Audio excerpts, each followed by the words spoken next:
Bonsoir YouTube, ici Largo pour le 6e essai déjà de Loup-garou. J'espère arriver au bout enfin sur cette soirée parce que là ça commence à être long. Donc je ne reprends pas depuis le début, je vais reprendre donc au moment où j'arrive à battre ce vampire lors de la bataille finale donc contre les vampires.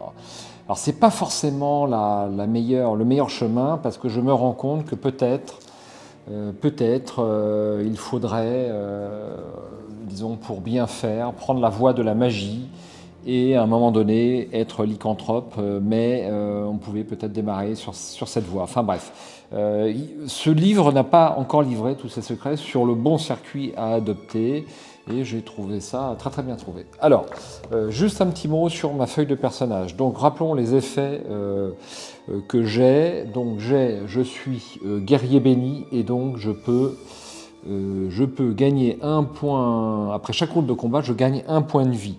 Je gagne grâce à la corneille, donc que j'avais oublié sur la partie précédente, mais bref, un point de victoire après chaque combat, et grâce à mon anneau, je gagne un autre point de victoire après chaque combat. Voilà, j'ai l'amulette de jade, je suis rendu au niveau 5, j'ai 10 points de vie et j'ai 20 points de magie. Voilà, donc on va continuer en espérant arriver enfin au bout de cette BD.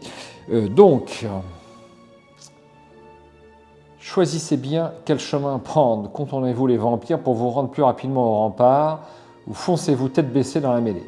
Je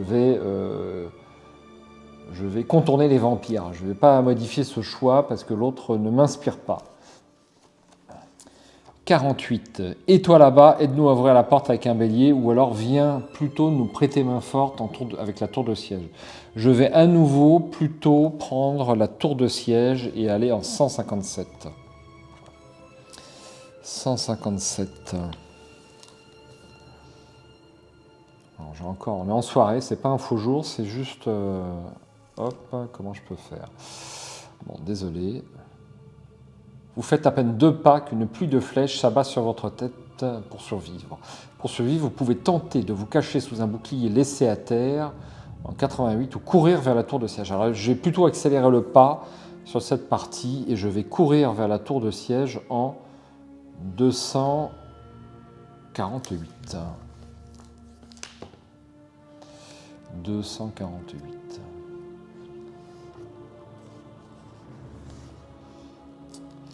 Alors, je ne sais pas si on a vu cette case, c'est pas sûr. Et Horace, cherche un moyen pour déplacer l'engin de siège et vite. La tour de siège vous permet de vous cacher et d'échapper à la salve de flèches qui aurait pu vous tuer en quelques secondes. Malheureusement, les roues de l'engin de siège sont embourbées. Il faudrait trouver une solution pour pouvoir l'utiliser. Alors, je vois que 2 choses. Donc un vampire qui semble en mauvaise posture ou le gros troll qui semble aussi bien amoché. Alors peut-être qu'on peut attirer le troll pour qu'il pousse la tour de siège. Bon, c'est un peu tiré par les cheveux, mais on va voir ça comme ça. Donc je vais au 3.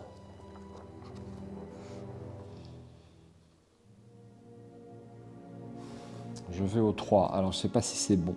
Troll horrible, force 14, point de vie 24, bulletin. Potion donnant 3 points de vie, XP gagné 5.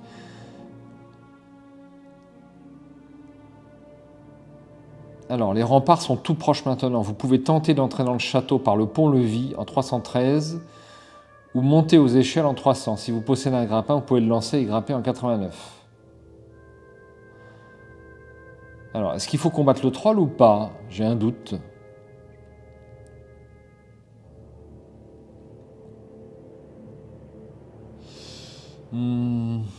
J'ai un gros doute sur cette case. S'il y a un monstre qui apparaît, c'est qu'il faut le combattre, je pense.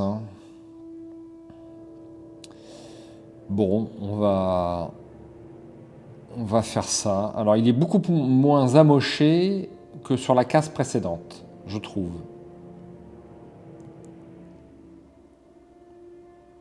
Bon, alors troll horrible, je suppose qu'il faut lui passer dessus.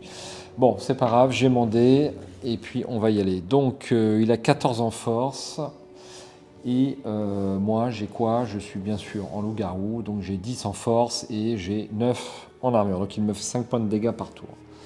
Allez, go. Allons-y. Donc inutile d'envoyer une décharge électrique, c'est nul ça. Donc sur cette partie-là, on va dire que je change, parce que c'est tellement nul.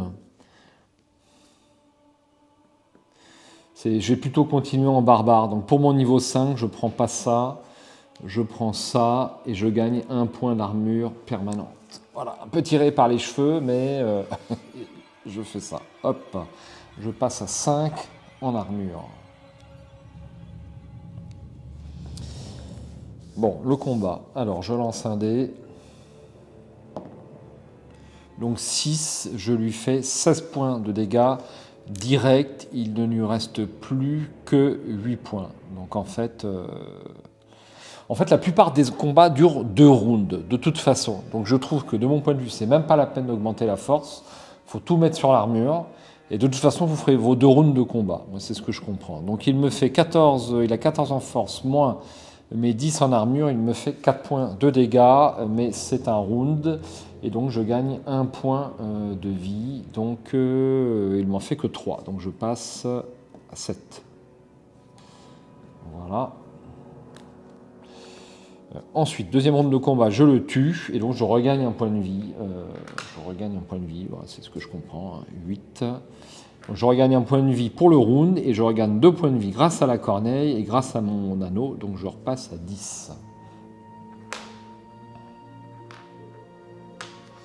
Et voilà, donc c'est gagné. Je gagne quoi? Je gagne une potion donnant 3 points de vie, je vais la boire tout de suite, et 5 XP. Donc 5 XP, 1, 2, 3, 4 et 5, et je prends 2 points de vie, je repasse à 12. Hop. Je vais effacer ça, ça ne sert plus à rien. Et voilà. Continuons. Je me demande si on peut arriver à 10, au niveau 10. Alors, j'ai le choix entre tenter d'entrer dans le château par le pont-levis, c'est peut-être une voie trop évidente. En 313, vous montez aux échelles en 300. Si vous possédez un grappin, vous pouvez le lancer. Mais malheureusement, j'ai trouvé le grappin nulle part. Donc je vais en 300 et je vais tenter de monter aux échelles. 300.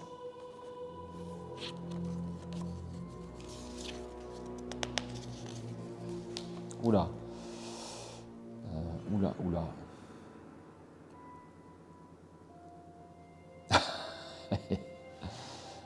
Alors, donc le premier paraît pas engageant puisqu'il est criblé de flèches. Le deuxième, ça semble surchargé, il y a du monde. Et le troisième, il s'écroule. Il tombe de l'échelle. Alors, qu'a pensé l'auteur? Est-ce qu'il faut prendre la voie où les loups-garous semblent arriver à monter ou ceux où ils ont été tués? Bon, je vais prendre la voie logique, je vais prendre la voie qui me semble la plus sûre. Donc, 155.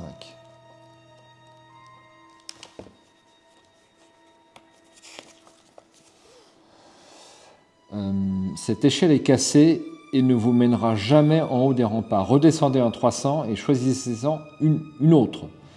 Ah merde. Alors, je retourne en 300. M'attrape Nigo, ça. Alors, celle du milieu, ça va pas. Alors, je vais peut-être prendre celle-là, je vais me cacher derrière le cadavre, un truc comme ça. On voit pas que l'échelle est cachée, est cassée. Rien n'indique que cette échelle est cassée. Et je vais prendre plutôt la 67 parce que il s'est fait cribler de flèches, donc je veux pas me faire cribler de flèches. Je vais prendre la 67 et je vais essayer d'être plus habile et de ne pas tomber de l'échelle. 67. Mais là, c'est un peu au pif quand même. Ça, j'aime pas quand c'est au pif. Ah, ça a l'air bon. Malgré les jets de pierre, vous arrivez en haut des remparts en vie. Vous devez maintenant trouver où se cache votre maître. Rendez-vous en 89. 89.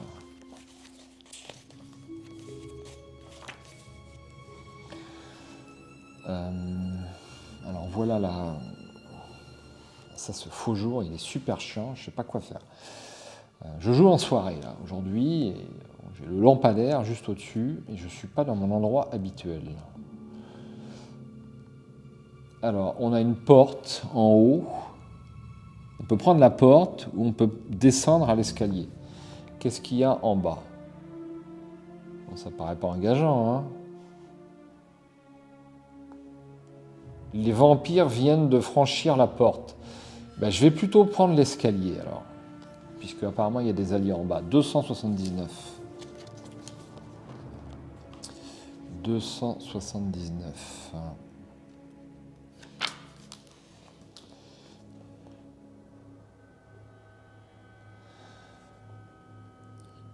Vous vous trouvez dans la cour du château. Vous pouvez monter sur les remparts en 89 ou rentrer dans la citadelle en 68. Je vais rentrer dans la citadelle en 68. Là, je vois pas trop d'indications.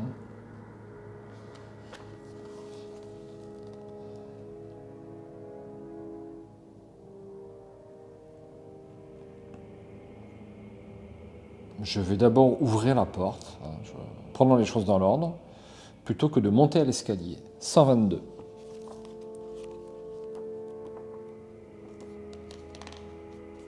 Oula, il y a plein de choix. Enfin, plein, il y en a deux. Je vais prendre la 21, ça ressemble à une croix. Est-ce que c'est l'infirmerie? Allez, 21.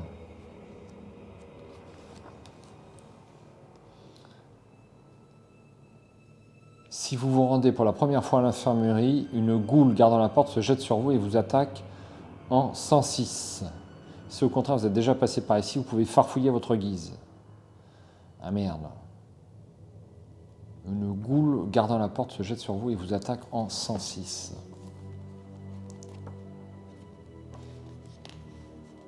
Ah la voilà la goule.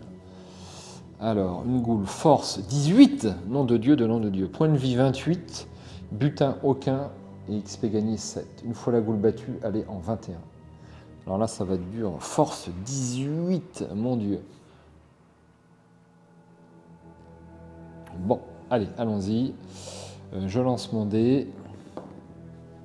3. 3 plus 10, ça fait 13 points de dégâts. Et donc, il lui reste 15 points de vie. J'ai ma chance. 15 points de vie. Ensuite, elle, 18 en force, moins 10 d'armure pour moi. Elle me fait d'un coup 8 points de dégâts. Mais comme je reprends un point de vie, ça me fait 5.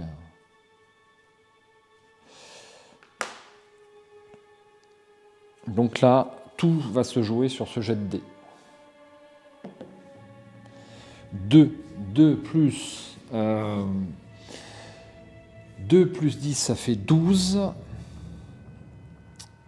12, eh bien, ça va pas être suffisant puisqu'il me manque 3 points de vie, malheureusement. Et donc, eh ben, c'est encore un échec. C'est encore un échec. Donc, si je vais à l'infirmerie, je meurs. Ce 6e essai est perdu. Il faut appliquer la règle du jeu. On ne peut pas tricher, on n'a pas le droit. Déjà que parfois, je m'autorise quelques petites bricoles. Donc, voici la goule qui... je pensais que c'était un ennemi facile. C'est le plus dur qu'on ait rencontré. Il est plus fort que le troll. Donc, bon. C'est un peu casse-pied. Eh bien, ce 6e essai est un échec. J'en suis navré. Je vais devoir continuer, mais je ne pouvais pas prévoir qu'une goule arrive là. Alors c'est vrai qu'il y a un petit peu de chance et il faut réessayer et retenter sur ce bouquin. Disons que les difficultés sont pas forcément prévisibles. Ça, c'est un point faible de cette BD. Il aurait fallu qu'il y ait un indice qui m'indique bien que la goule était présente et m'interdirait le passage. Bon, je vous donne rendez-vous pour le prochain essai. Et à ciao, bonsoir.